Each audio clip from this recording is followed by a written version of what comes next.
এই বিষয়ের উপরে আমরা অলরেডি কয়েকবার কথা বলেছি, একবার নয়।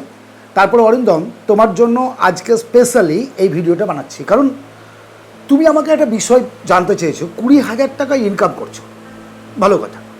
তোমার বিগিনার্স, অ্যাজ এ বিগিনার্স 20,000 টাকা ইনকাম করছো, ঠিক আছে। কিন্তু কিছুদিন যেতে না যেতেই টাকাটা কি হচ্ছে, কোথায় যাচ্ছে কিছু বুঝে উঠতে পারছো না। পকেট ফাঁকা, মাস শেষ হওয়ার আগেই টাকা তোমার কাছে আর থাকছে না।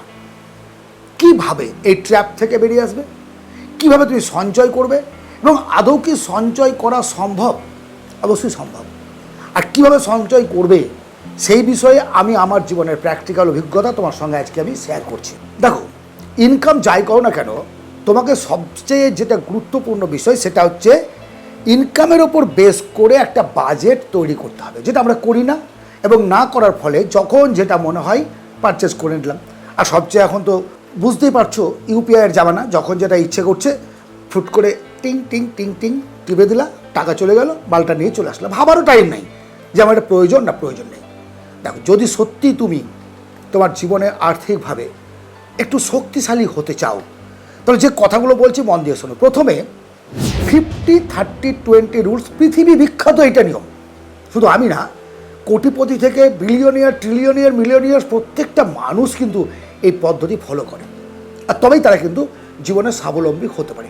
এই নিয়মটা কি? তুমি যেটা ইনকাম করছো তার 50% টাকা তোমার সংসার খরচ, মানে যেটা খুব প্রয়োজনীয় জিনিস, সেটার জন্য তোমাকে রাখতে হবে। অর্থাৎ তোমার বেতন 20,000 টাকা, তোমার 50% কত হলো? 10,000 টাকা। 10,000 টাকায় তোমাকে পরিবার চালাতে হবে। পরিবার চালানো মানে ঘর ভাড়া, অফিস যাওয়া আসার খরচ, ওষুধপত্র, খাওয়া দাওয়া, সমস্ত কিছু, ইলেকট্রিকের বিল, সব কিছু। তুমি আমাকে বলবে তাহলে আমি বাইকে বা গাড়িতে যাবো না, বা আমি ওলা উবের গাড়ি ভাড়া করে যাবো না। না, তোমার যেহেতু ইনকাম কম, তোমার স্ট্যাটাসটাকেও তোমাকে কমাতে হবে। সপ্তাহে 3 দিন, সপ্তাহে 4 দিন বিভিন্ন জায়গায় ঘুরে বেড়াবো, এসব করলে হবে না। আমি ঘোরার ব্যবস্থা করে দিচ্ছি, তুমি ঘুরবে। 30 হচ্ছে তোমার নিজের শৌখিনতার জন্য। আমি ইনকাম করছি, আমি কোনো শখ করবো না, নিশ্চয়ই করবো। 30% আমার শখের জন্য থাকবে। অর্থাৎ 6,000 টাকা পার মান্থ তুমি তোমার যে ওয়ান্ট তার পেছনে খরচ করবে। যেমন একটা ভালো মোবাইল কিনতে হবে, কোথাও ঘুরতে যেতে হবে, রেস্টুরেন্টে খেতে হবে, তোমার একটা ভালো পেন কিনতে হবে, একটা চশমা কিনতে হবে, একটা ঘড়ি কিনতে হবে। মান্থলি 6,000 টাকা, কিন্তু তার বেশি নয়। এটা তোমার স্কিম, নিজস্বতার জন্য 6,000 টাকার বেশি কখনো নয়। এইটার মধ্যে তোমার এডুকেশনও থাকবে। পারলে এই জায়গার খরচটাকে কমিয়ে সেটাকে তুমি সেভিংসের দিকে নিয়ে যাও বা ইনভেস্টের দিকে নিয়ে যাও, যেটার বাকি 20% টাকা ফর ফিউচার লাইফ, সেভিংস এবং ইনভেস্টমেন্টের জন্য। অর্থাৎ 4,000 টাকা প্রত্যেক মাসে তোমাকে সঞ্চয় করতে হবে।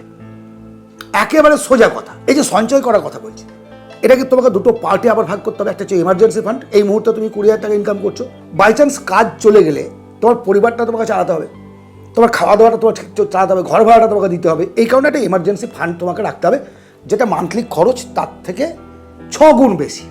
অর্থাৎ মান্থলি খরচ যদি তোমার 10,000 টাকা হয়, তাহলে তোমাকে 60,000 টাকা সেভিংস অ্যাকাউন্টে ফেলে রাখতে হবে, লিকুইড মানি হিসেবে। আর বাকি টাকাটা ইনভেস্ট করো ফর ফিউচার লাইফ। টাকা তখনই টাকা বাচ্চা দেয় যখন টাকাকে তুমি জাগ দিতে পারবা, সেটাকে সঠিক জায়গায় ইনভেস্ট করতে পারবে। ওই যে 30% টাকা তোমাকে বলেছি আমি, তুমি তোমার শৌখিনতার জন্য ব্যবহার করবে, তোমার ওয়ান্টের পেছনে খরচ করবে। যদি সম্ভব হয় সেই জায়গা থেকে কিছু টাকা কেটে নিয়ে ইনভেস্টের দিকে করো। শৌখিনতাটা কমানো যায়, কিন্তু ইনভেস্ট কমাতে গেলে ভবিষ্যৎটাও অন্ধকার নেমে আসবে। আমরা কেউ ভবিষ্যৎ জানি না, কতদিন চলবো, থাকবো, বাঁচবো। তাই বলে তো ধার করে ঘি খেয়ে চলবে না। নিশ্চয়ই বুঝতে পেরেছো যে 50-30-20 রুলসটা কি। এবং তোমার ইনকামের টাকা, তোমার যদি 20,000টা 40,000 হয়, 20,000টা 50,000 হয়, একই পদ্ধতি অবলম্বন করে তুমি সামনের দিকে এগিয়ে চলো, আরামে জীবনযাপন করতে পারবে। তাছাড়া কিন্তু পারবে না। এখন কথা হচ্ছে, আমি যে সিটিতে বাস করি সেই সিটিতে 10,000 টাকায় সংসার চালানো সত্যি খুব দায়ী। কী করবো? তোমাকে প্যাসিভ ইনকামের একটা সোর্স তৈরি করতে হবে।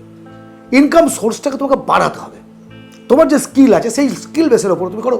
তুমি যে বিষয়ে চাকরি করছো, যে বিষয়ে কাজ করছো, সেই বিষয়ে এক্সট্রা অনলাইনে কাজ করো, অফলাইনে কাজ করো, অন্যের দোকানে খাতা ছেড়ে দাও, যা কিছু টিউশনই পড়াও, কিন্তু এক্সট্রা ইনকাম করতে হবে। তবেই জীবনে আনন্দ পাবে, তবে জীবনে সুখ ভোগ করতে পারবে।